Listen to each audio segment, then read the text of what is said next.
جس طرح ہم نے آپ کو اعلان کیا کہ اوان چوک میں اوان ہاؤس میں علم والی کوٹھی کے اندر مجلس ہوگی، تو خدا اس علم والی کوٹھی کو عزاداری کا مرکز قرار دے، پورے علاقے کے لوگ مثالیں دیں کہ جو عزاداری علم والی کوٹھی کے اندر ہوتی ہے ایسی مثالی عزاداری کی لوگ مثالیں دیں، اور اس کا یہ عزاداری کا سلسلہ جیسے جیسے جاری رہے گا، میاں حماد صاحب اور ان کی والدہ کو تو ثواب جائے گا ہی جائے گا، آپ جو لوگ پہلی صفحہ کے اندر موجود ہیں آپ کو بھی اس کا جو ثواب ہوگا کہ آپ آج ان بانیوں میں سے ہیں کہ جنہوں نے یہاں پر عزاداری کی بنیاد رکھی۔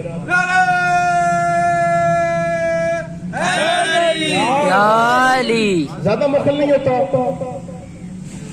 ایک حدیث بیان کروں گا اور اس کے بعد ممبر اپنے بھائی کے حوالے کروں گا۔ آج وہ حدیث بیان کرنے لگا ہوں کہ علم الرجال کے اندر اور علم الحدیث میں اس سے زیادہ مضبوط حدیث نہ کبھی زندگی میں سنی ہے نہ کبھی زندگی میں پڑھی۔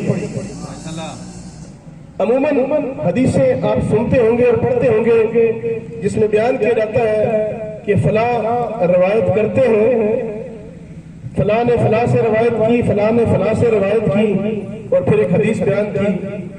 جو حدیث آج میں بیان کرنے لگا ہوں یہ ولایت و امامت کے 8ویں تاجدار امام علی رضا بادشاہ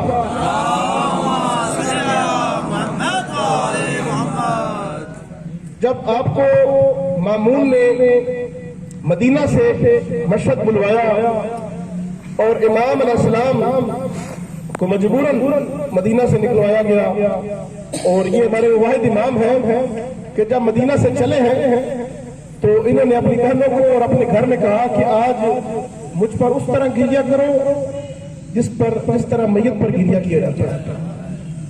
اس انداز سے امام وہاں سے نکلتے ہیں اور امام کو ان رستوں سے گزار کر مشہد لایا جاتا ہے کہ جن رستوں میں محبان اہل بیت کی تعداد نہ ہو، کوئی بھی محب اس جگہ پہ موجود نہ ہو، کوئی امام کا چاہنے والا، کوئی امام کا شیعہ وہاں پر موجود نہ ہو، ان رستوں سے گزار کر امام کو لایا جاتا ہے۔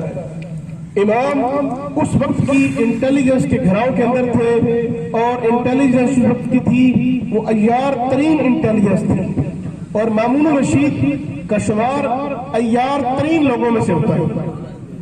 اس سے قبل بنو امیہ کے جتنے حکمران آئے یا عباسیوں کے جتنے حکمران آئے وہ تمام کے تمام کھلے اہل بیت کے دشمن تھے۔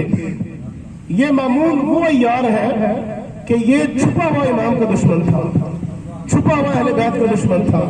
بظاہر اس نے امام کو ولی عہدی کی دعوت دی، بظاہر امام کے ساتھ رشتہ جوڑا، اصل میں یہ اہل بیت کا مخالف تھا۔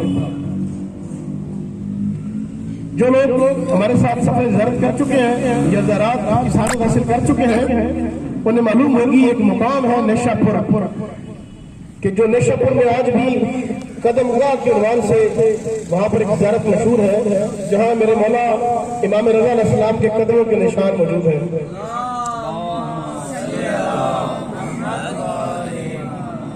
حماد بھائی بھی ہمارے ساتھ انہوں نے سفر زیارت کیا پچھلے سال۔ حماد بھائی اور ہم 40 کے سفر میں اکٹھے تھے، اکٹھے ہی 40 کی زیارت پڑی اور اکٹھے ہی وہاں پر مشی، اور یہ سارے وہ اس عظیم مملکت کا نظارہ کیا، اس سلطنت کا نظارہ کیا کہ جس سلطنت امام حسین علیہ السلام سے منسوب ہے۔ امام رضا علیہ السلام کو جب مخصوص علاقوں سے گزار کر لایا گیا تو راستے میں نیشا پور آیا۔ نیشا پور میں 25,000 روایت کے اندر ہے کہ 25,000 راوی اس وقت کے صحافی جو کہ تعداد میں کم از کم 25,000 تھے، روایات کے اندر 90,000 اور 70,000 تک ملتا ہے۔ کم از کم 25,000 وہ لوگ کہ جنہوں نے کاغذ قلم دوات اٹھایا ہوا تھا اور امام کو روکا، اور ایک 25,000 کا مجمع بیٹھا ہو تو پتہ لگتا ہے کہ اس علاقے میں کوئی ہجوم ہے، اور وہ سارے کے سارے صحافی تھے، سارے کے سارے راوی تھے، سارے کے سارے اس زمانے کے خبر رساں تھے۔ انہوں نے امام کو روک کر کہا کہ یہ ابن رسول اللہ، آپ جو ہمارے درمیان ہیں ہمیں کچھ نصیحت کر دیں۔ میں سوچتا ہوں کہ ایک بار تو امام نے رخ کیا ہوگا مدینے کی طرف کہ اے نانا رسول، آپ نے بھی کاغذ قلم مانگا تھا تو ایک ملعون نے پڑھ کر کہا تھا کہ ہمارے لیے کتاب خدا ہی کافی ہے، ہمیں کسی کاغذ قلم کی ضرورت نہیں، اور واویلا کیا اور اتنی آواز بلند کی کہ رسول خدا کو کہنا پڑا کہ جاؤ میری بزم سے باہر نکل جاؤ، اور کاغذ قلم رسول خدا کو نہ دیا گیا۔ آج وہی فرزند رسول موجود ہیں اور 25,000 کی تعداد کے اندر راویان موجود ہیں اور التجا کر رہے ہیں کہ مولا کچھ بیان فرمائیے۔ میرے مولا نے ایک حدیث بیان کی، وہی حدیث خلاصہ کلام ہے، اس کے بعد اجازت چاہوں گا۔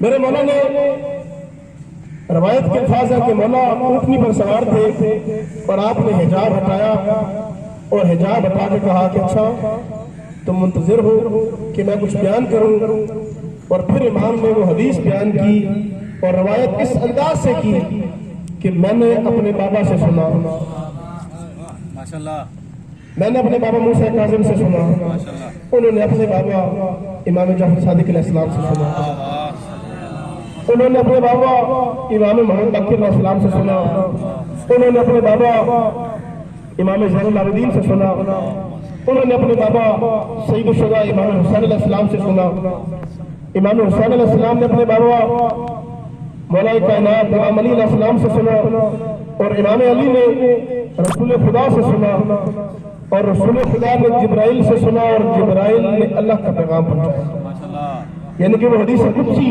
جو کہ اللہ کا کلام تھا اور جناب جبرائیل کے ذریعے رسول خدا تک پہنچتا، اور اسی انداز سے سینہ بسینہ امام رضا تک پہنچا، اور امام رضا علیہ السلام نے وہ حدیث بیان کی۔ یہ جو چین ہے، چین آف نیریشن، جو طالب علم موجود ہیں ان کے لیے کہ یہ جو سلسلہ کلام ہے، اس سلسلہ کلام میں آپ کوئی بھی حدیث اٹھائیں گے تو اس چین کی بڑی اہمیت ہوتی ہے کہ آپ یہ حدیث لے کس سے رہے ہیں، اس نے کس سے لی، اس نے کس سے لی، اس نے کس سے لی۔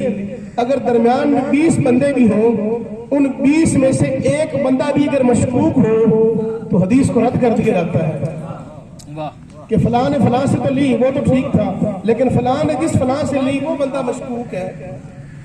اور وہ جو علم ہے حدیثوں کو پرکھنے والا، جس علم کو علم الرجال کہتے ہیں، اس علم الرجال کے اندر علم الرجال کے جو ماہر ہیں وہ اسی انداز سے حدیث کو پرکھتے ہیں کہ اگر ایک بھی چین جو ہے وہ کمزور ہے، ایک بھی بندہ اگر مشکوک ہے تو حدیث کو رد کر دیا جاتا ہے۔ واہ امت مسلمہ، ہماری عقل پہ حیران ہوں کہ ایک بندے سے 7,500 حدیثیں سیاستہ نے لی، سیاستہ نے 7,500 حدیثیں ابو ہریرہ سے لی۔ پوچھا گیا ان سے، ہمارے علم الرجال کے ماہرین نے، میں علمی گفتگو کر رہا ہوں، کوئی اختلافی بات نہیں ہے، علم الرجال کے ماہرین نے کہا کہ ہمارے علم الرجال کے مطابق تو یہ بندہ واقع خیبر کے بعد مسلمان ہوا ہے، اور رسول خدا کی قربت میں صرف 2 سے 2.5 سال ہی گزارے ہیں، تو جس نے 2-2.5 سال گزارے اس سے تم نے 7,500 حدیثیں لے لی۔ کیا وجہ ہے؟ کیا وجہ ہے؟ کوئی تو وجہ ہوگی۔ تو کہا گیا کہ جس کا حافظ ذہین تھا۔ جی پوچھا کہ ذہین کیسے؟ کیا تمہارے کہنے کا مقصد ہے کہ باقی صحابہ معاذ اللہ وہ سارے کم ذہن تھے؟ کیا وہ بدھو تھے؟ ان کو پتہ ہی نہیں چلتا تھا کہ رسول خدا کیا فرما رہے ہیں؟ انہوں نے حدیث نقل نہیں کی اور یہ 2 سال پاس بیٹھا اور 7,500 حدیثیں سیاستہ والوں نے سے لے لی۔ پوچھا جاتا ہے اس سے کہ کہاں سے تم نے یہ اس قدر مواد لیا؟ تو بیان کرتے ہیں کہ یہ ایک واقعہ پیش آیا تھا مسجد نبی کے اندر۔ رسول خدا کی خدمت میں ایک خاتون دودھ لے کر آئی تھی اور اس نے آپ کو دودھ پیش کیا۔ رسول خدا نے دودھ کا ایک گھونٹ بھرا اور وہ پیالہ رکھ دیا۔ یہ صاحب پاس سے گزرے اور انہوں نے آپ کا جھوٹا ہوا دودھ پی لیا۔ اجازت سے پیا یا بغیر اجازت کیے پیا اس کا نہیں معلوم، البتہ رسول خدا کا جھوٹا دودھ جو ہے وہ پی لیا۔ تو جو ہی رسول خدا کا جھوٹا دودھ پیا تو آپ نے کہا یا ابا ہریرہ، کیا بلیوں کے باپ، یہ بلیوں کی عادتیں ہوتی ہے نا، دودھ پڑا ہو تو منہ مار دیتی ہیں. تو کہا ہے ابو ہریرہ، تو وہاں سے اس کا نام ابو ہریرہ پڑ گیا. اور وہ جھوٹے دودھ پینے کی تاثیر اتنی تھی کہ آپ سے ہم نے، یعنی سنت کے علماء کہتے ہیں کہ اس جھوٹے دودھ کی تاثیر اتنی تھی کہ ہم نے آپ سے 7,500 حدیثیں لی. پھر حیران ہوں ان کی عقل اور ان کے مقدر پر کہ جو جھوٹا دودھ پی لے تم اسے 7,500 حدیثیں لیتے ہو، اور جو رسول کی زبان چوس کر بناؤ اس سے کیا لیتے ہیں؟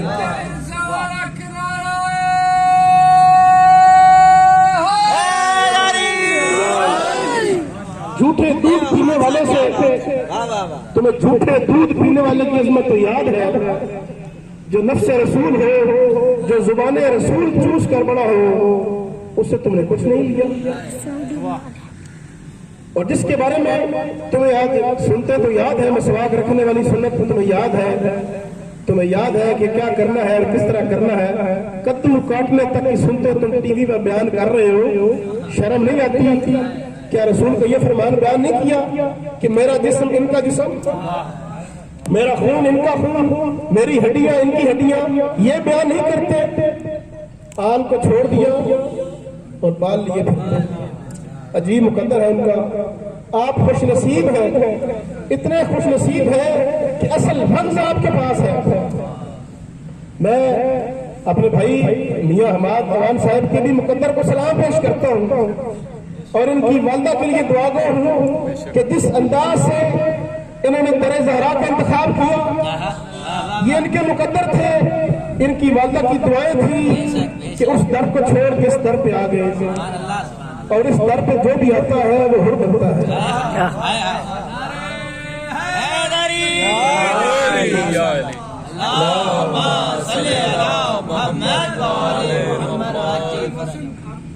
مجھے علی الولی اللہ کی قسم ہے، آج 8 محرم کا دن ہے، صفی عباس کی برآمدگی ہے، مولا کا ممبر سامنے ہے. مجھے آج تک بچپن سے لے کے جب سے میں نے ہوش سنبھالا ہے، مجھے نہیں یاد کہ میں نے ہاتھ باندھ کی نماز پڑھی. کیا بات ہے! نہ ہی مجھے یاد کیا. ان کی ماں کی محنت، پورے خانوادے کے اندر ایک ہی خاتون شیعہ، اور اس قدر ایک بڑے خاندان کے اندر، چھوٹے خاندان ہو، چھوٹی فیملیاں ہو تو عورتوں کا بات منوانا کچھ اور ہوتا ہے. ایک اتنے بڑے خاندان کے اندر بات منوانا اور اپنے مشن پر ڈٹ جانا اور اپنے بچوں کو ولایت علی ہی کا جام پہلانا، ولایت علی کی محبت میں ہی پروان چڑھانا، یہ بہت بڑی بات ہے.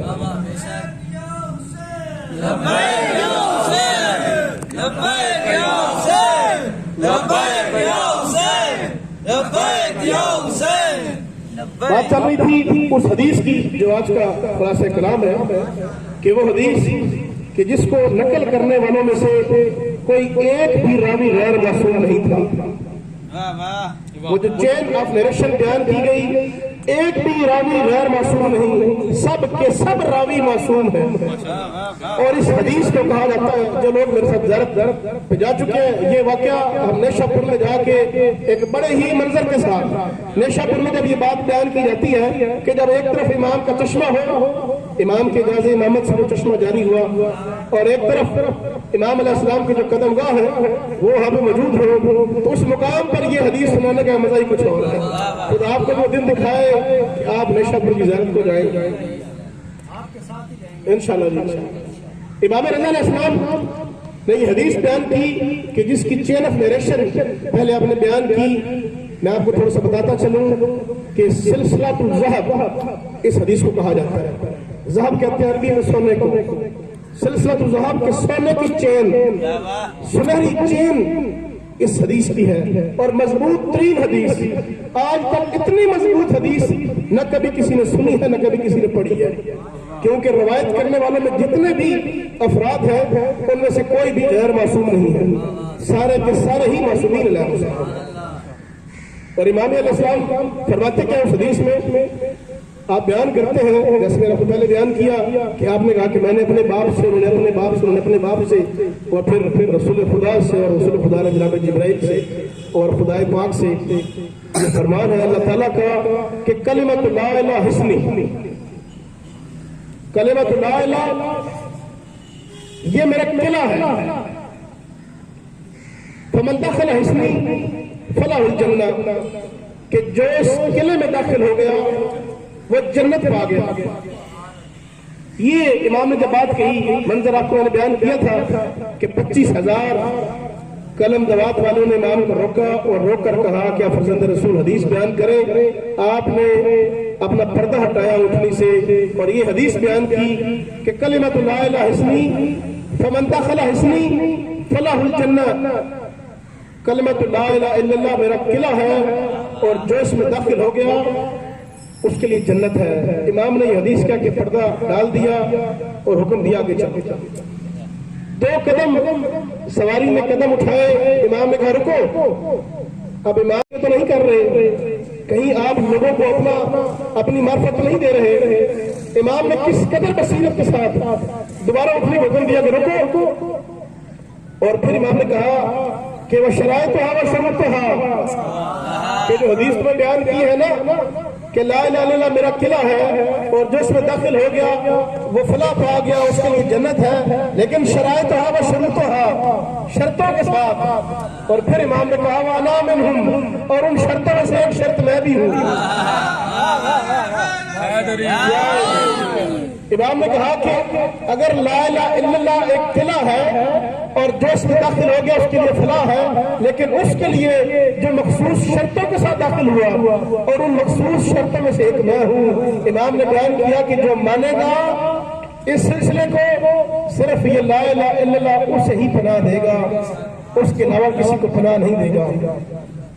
میں نے خود علماء سے سنا کہ کہتے ہیں کہ بعد میں آنے والے معصومین نے اور بعد میں علماء نے جب اس حدیث کی تشریح کی تو انہوں نے کہا کہ اگر اس کو اس انداز سے بھی پڑھ دیا جائے تو حرج نہیں ہے کہ کلمہ تو لا الہ الا اللہ حصنی کی بجائے اگر کہا جائے کہ ولایت علی حصنی، کہ ولایت علی حصنی ہے،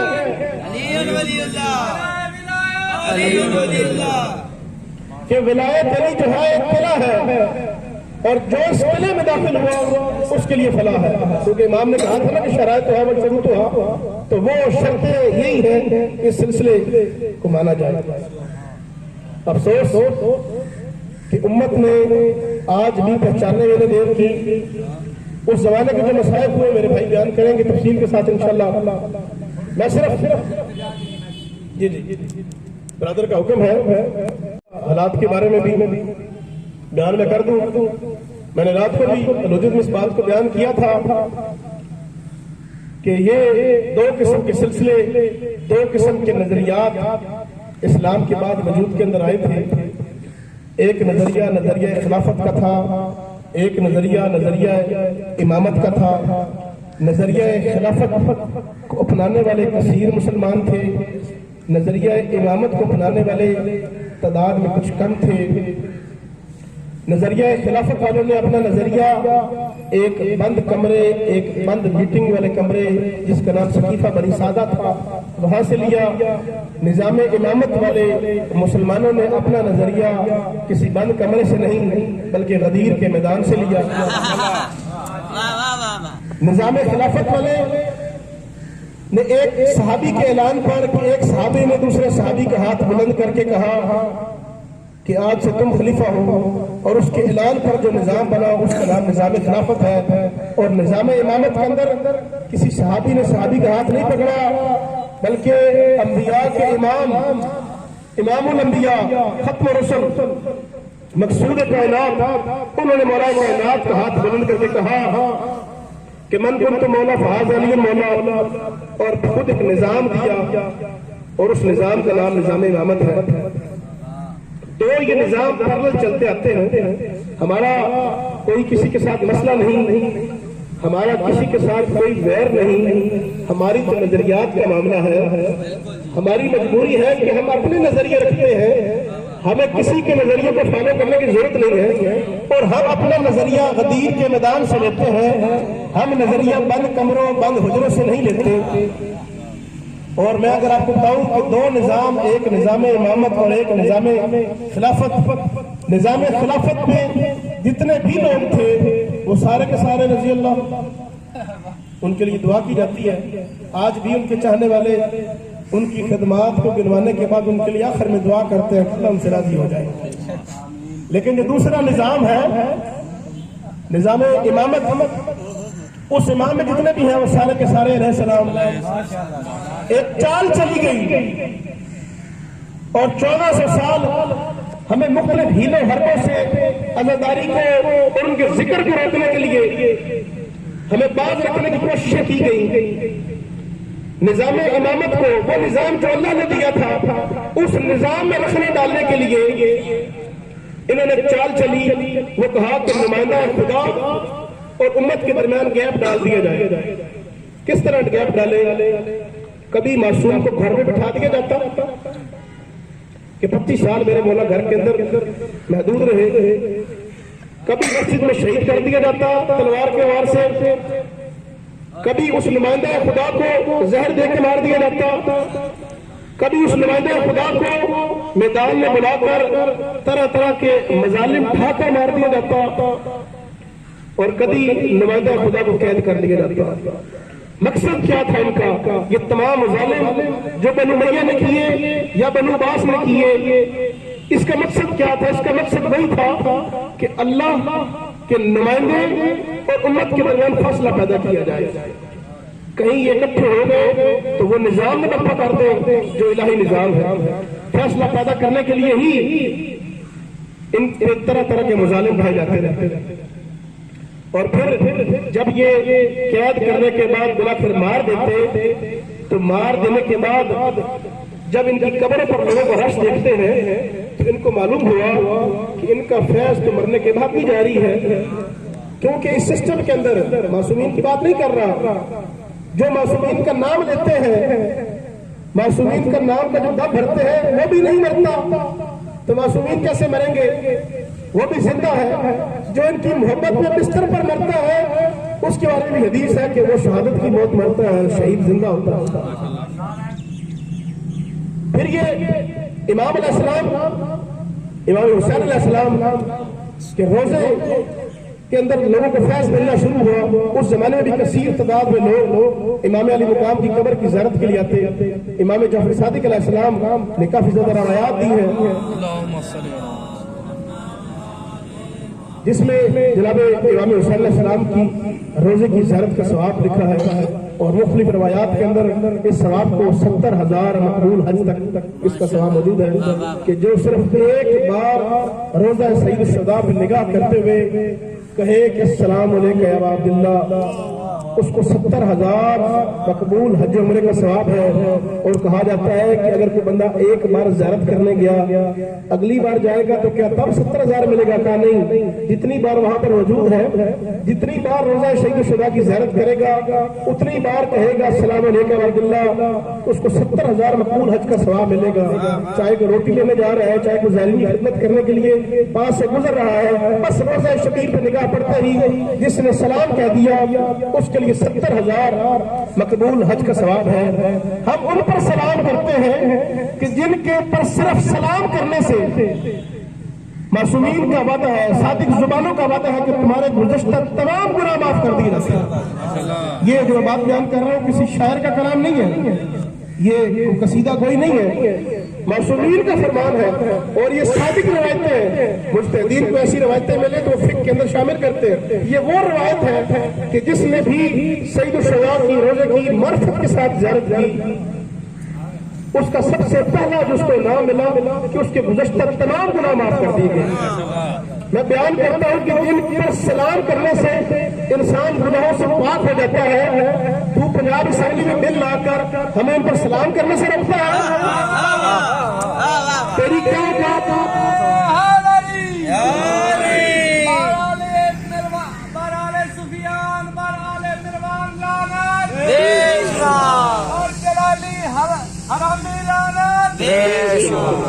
تو کیا سمجھتا ہے کہ تو اس نجس ولد زنا کی اولاد ہو کے اعظم تارک کی گندی نالی کے کیڑے تو بیان کر کے اور تو چال چل کے اور چند ایم پی ایس کو ساتھ ملا کر تو کیا سمجھتا ہے کہ تو یہ قانون ہم سے بنوا لے گا کہ ہم تیرے کہنے کے اوپر ان کو بھی رضی اللہ کہیں کہ جن پر سلام بھیجنے سے گزشتہ گناہ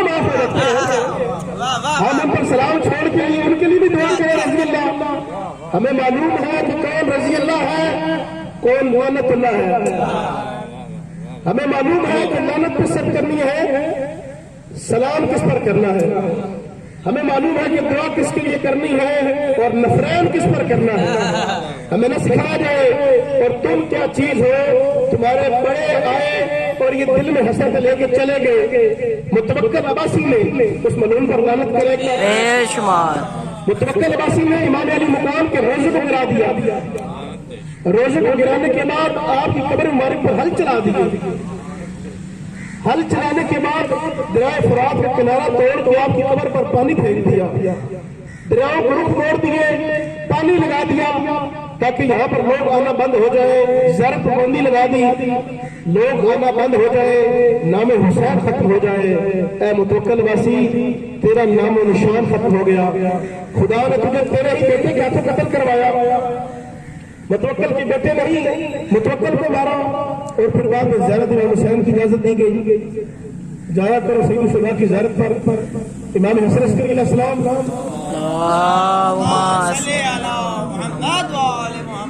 اپنے بابا امام علی نقی علیہ السلام کی ہمراہ کم سنی کے عالم میں سامرا چلے گئے. جو لوگ سامرا کی زیارت کر کے آئے انہیں معلوم ہوگا کہ سامرا آج بھی کتنا فاصلہ ہے. سامرا چلے گئے, پھر زندگی میں دوبارہ سامرا سے واپس نہ آ سکے. زیارت سید الشہداء پر نہیں جا سکے. ان میں جو لوگ ملنے کے لیے آتے تھے, امام فرماتے تھے کہ جاتے ہو میرے جد حسین کی قبر پر؟ کہا کہ مولا ہاں ہاں کبھی کبھی جاتے ہیں. امام کہتے تھے کہ کبھی کبھی. امام فرماتے تھے کہ ہے تم پر, آزاد ہو پھر بھی نہیں جاتے. میں تو قید ہوں اس لیے نہیں جاتا, تم آزاد ہو پھر بھی نہیں جاتے, جایا کرو. پھر امام نے پیسے خود سے دینے کہ جاؤ میری طرف سے جا کر زیارت سید الشہداء کرو. آج بھی علماء حکم کرتے ہیں کہ جب بھی روزہ رسول پر, روزہ سید الشہداء پر حاضری ہو, امام حسین علیہ السلام کی زیارت پڑھنے لگو تو نیت کیا کرو کہ میں امام حسن عسکری علیہ السلام کی نیابت میں زیارت کرتا ہوں, امام کی طرف سے زیارت کرتا ہوں. اپنی زیارت کے اندر امام حسن عسکری کو بھی شامل کیا کریں. یہ آپ کی دعائیں. میں کہنا چاہتا ہوں کہ اے پنجاب اسمبلی بل پاس کرنے والے, اور تم کیا چاہتے ہو, کیا سمجھتے ہو کہ بنو میاں, بنو عباسی اور چنگیز خان ان تمام کے مظالم جنہوں نے کھوپڑیوں کے انبار لگائے تھے اور مینار بنائے تھے, وہ ہم سے یہ صلوات نہ چھڑوا سکے تو تم کس بات کی مولی ہو؟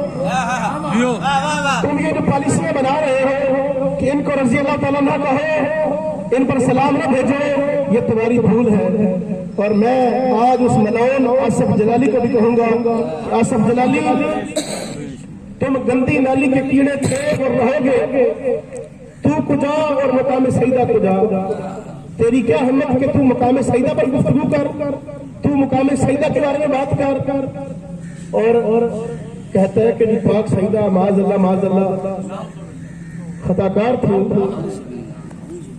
تمہیں شرم نہیں آتی کہ جس کو تو خطاکار کہہ رہا ہے ان کی صرف ناراضگی کا نام جہنم ہے. جس سے پاک بی بی ناراض ہو گئی اس کا ٹھکانہ جہنم ہے. آصف جلالی بھی اپنے کردار کو پہنچ گیا اور انشاءاللہ جیلوں کی ہی ہوا کھاتا رہے گا اور اس کا اس دنیا میں بھی اور آخرت میں بھی ٹھکانہ جہنم ہے. ہم ایسے کسی بھی قانون سازی کو, ایسے کسی بھی لائے گئے بل کو رتی کی ٹوکری میں پھینکتے ہیں اور اپنے جوتے کی نوک پہ رکھتے ہیں کہ تمہیں تمہارا یہ بل مبارک, تمہیں تمہارا نظریہ مبارک. ہم اپنے نظریے رکھتے ہیں, تم اپنے نظریے اپنے پاس سنبھال کے رکھتے ہیں. لبیک یا زہرا, لبیک یا زہرا. اب 10 منٹ کے لیے صرف ٹائم شراجی صاحب آ جائیں گی. 10 منٹ کے لیے یہ سید زادے کی خواہش ہے کہ میں نے مسائب پڑھنا ہے تو مجلس حسین ہے, آپ کو زحمت دے رہے ہیں 10 منٹ کے لیے, زیادہ مطلب. اللہ اکبر یا رسول اللہ یا علی محمد و آل محمد.